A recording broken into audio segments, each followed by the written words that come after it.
Olá! Hoje a gente vai tentar desvendar um verdadeiro quebra-cabeça político que aconteceu lá em Brasília. Um projeto de lei super controverso, que pode mexer com a vida de centenas de pessoas, foi aprovado assim, de uma hora para outra. Como é que isso foi acontecer? O grande mistério aqui, o que pega mesmo, é o quando.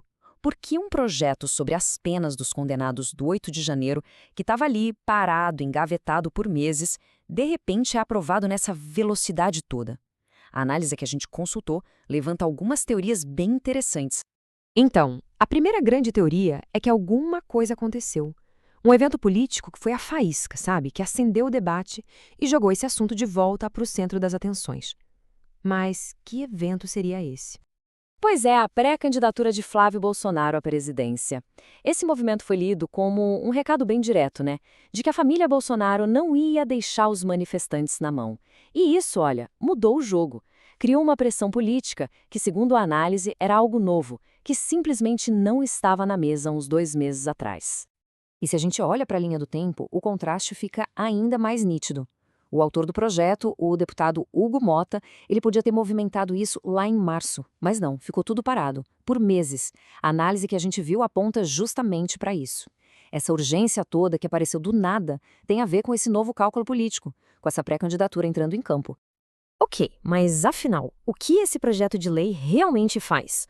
Vamos entender o conceito principal e por que ele é tão, mas tão polêmico. Bom, dosimetria, em resumo, é a tarefa do juiz. Pensa que é como uma balança, onde ele tem que pesar um monte de coisa, agravantes, atenuantes, para definir o tamanho exato da pena de alguém. E aí, bem nesse ponto, que a controvérsia toda começa. A análise que a gente está usando aqui, ela não mede palavras, não. Chega a chamar o projeto de monstrengo. Uma palavra bem forte, né? Mas por quê? O problema está todo na forma como ele foi escrito, na sua estrutura jurídica. É que, no fundo, a grande crítica é que o legislativo está tentando calçar o sapato do judiciário. Está invadindo a área do outro, entende? O projeto de lei é tão específico, mas tão específico, que ele parece mais uma sentença pronta do que uma lei. E isso, juridicamente falando, deixa o texto todo bem frágil. Essa comparação aqui ajuda a gente a visualizar bem a confusão. De um lado, o legislativo, que cria as regras do jogo, as leis gerais, abstratas.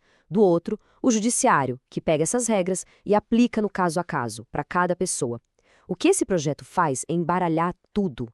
Ele mistura os papéis. E é por isso que tem tanta gente dizendo que ele corre um sério risco de ser considerado inconstitucional.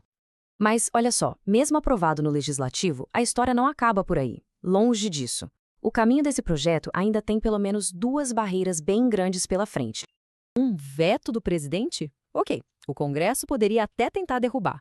Mas o verdadeiro paredão, o desafio de verdade para esse projeto, tem nome e sobrenome: Supremo Tribunal Federal, o STF. E aí a gente chega na pergunta que não quer calar.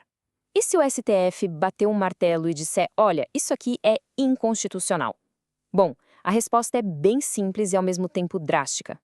É isso, volta tudo para o começo, para estaca zero. É como apertar um botão de reset. A lei simplesmente deixaria de existir e, se quisessem tentar de novo, teriam que começar o processo todo do zero. Certo, então se o risco é tão alto, por que fazer isso? Qual é a lógica por trás dessa jogada política? E é aqui que a análise que a gente viu traz uma teoria de bastidores bem fascinante. A teoria é que existe um desgaste. A pressão política em cima dos casos do 8 de janeiro é constante, é barulhenta. E, supostamente, uma parte do Supremo estaria cansada disso tudo, querendo uma saída, querendo, nas palavras da fonte, sair deste barulho. E aqui está o pulo do gato. Anistia total, ou seja, perdoar e apagar o crime, isso, segundo a análise, é algo que o STF não aceitaria de jeito nenhum. Mas este projeto da dosimetria, ele se apresenta como um caminho do meio, entende? Uma espécie de acordo. As penas diminuem, a pressão política também, mas as pessoas continuam condenadas. Mas é super importante deixar uma coisa clara: isso não seria automático. Não é que a lei passa e todo mundo tem a pena reduzida no dia seguinte, não. A análise mostra que cada pessoa condenada teria que, individualmente, pedir na justiça a revisão da sua pena. Seria um novo processo, caso a caso, uma longa jornada individual. Ok, vamos agora para a última peça desse xadrez. A análise sugere que este projeto não é o ponto final da história. Na verdade, ele pode ser só a primeira jogada de uma partida muito maior. A leitura é que o STF, envolvido em outras polêmicas, está um pouco na defensiva. E alguns políticos podem estar vendo nisso uma janela de oportunidade, sabe? Aquele momento ideal para o legislativo marcar posição, avançar e reafirmar o seu poder. E essa frase que a análise destaca resume bem o clima. A ideia de que esse texto aprovado não satisfaz todo mundo. Pelo contrário, é visto como um começo, um primeiro passo. O objetivo final, o que se quer mesmo, é muito maior. É a anistia.